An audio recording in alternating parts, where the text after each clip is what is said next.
Good morning mga kaigib. For today's video ay tayo papunta ng palengke. Ito sa tako ni Ate Bibing bumili ng paa ng manok. Yung chicken feet or Adidas mga kaigib.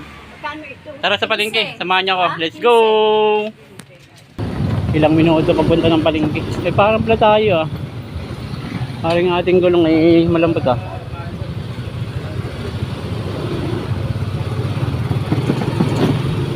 Ang ating mga kasamahan, mga driver oh. Ating mga kahalubilo sa karsada.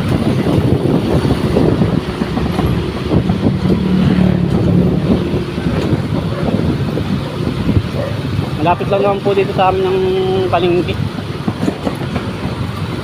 Mga 2 or 3 minuto lang biyahe pagka walang masyadong sasakyan. Hindi rush hour.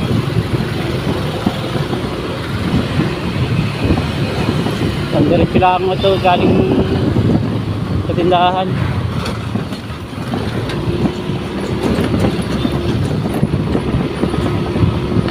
Bibili lang po tayo ng paa ng manok. Hoy, tingin tayo ng paa ng manok dito sa palengke. Yun ang gustong lutuin ni Ate Baby. Adobong manok. Adobong paa ng manok. Adobo sa gata. Tayo sa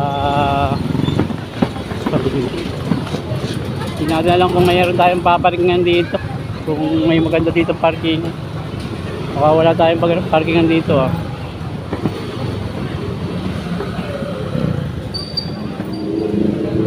Yup, uy, wala akong pa-parking.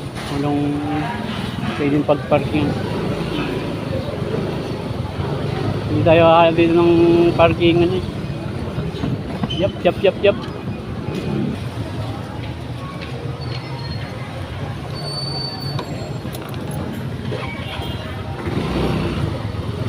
Yun na mga kaigib, hindi tayo nakapag-video maigit sa palengke. Medyo tinamaan pa ako ng iya.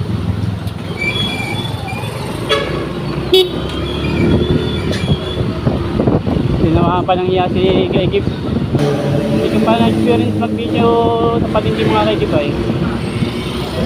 Kaya hindi niya natin nagawang mag-video.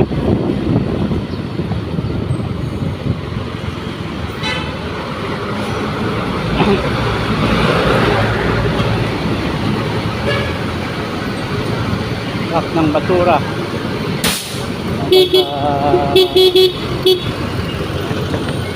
Oops. Tayong bakit na scooter.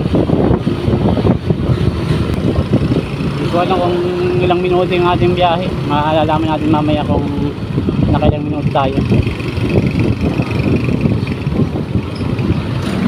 Palengke to tindahan.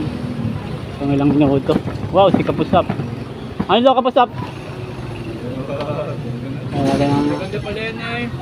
Hindi, pinalagay ko backbone. Sabi na rin yung katan yun.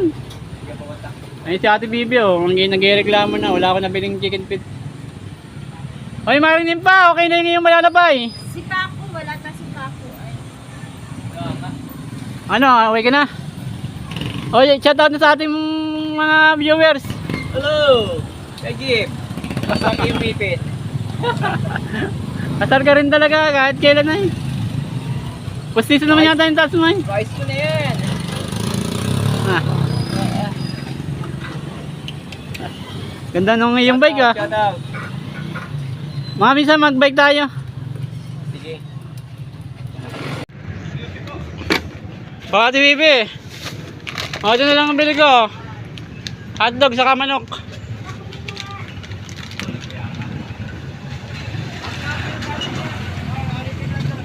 Yun na lang nabili natin, hotdog at manok. Yan ang mga loads yung ating lulutuing papaya oh. Binaltan ko na.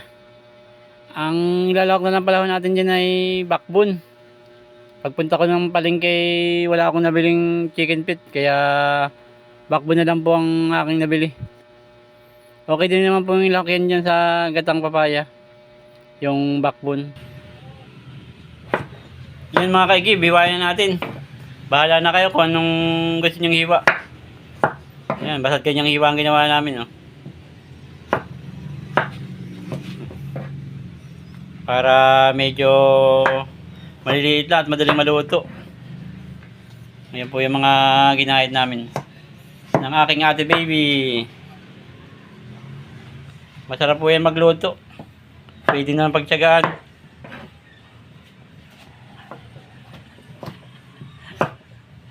Ang lawak po ng aming sangkalan, no? Isang buong lamisa.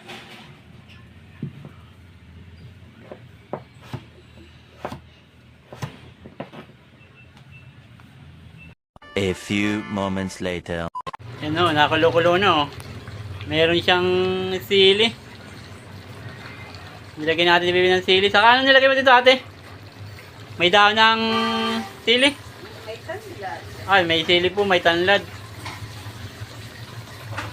Yan, tikman natin kung anong lasa niyan. Tikman po natin mga kaigib kung okay na. Panin natin yung gata.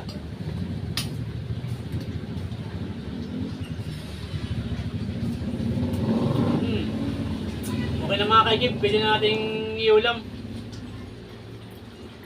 Sarap. At yan na nga mga kaigib. Humingi na ako ng pang-ulam namin ngayong pananghalian. At para mamaya ay meron na tayong ulam, hindi na tayo bibili.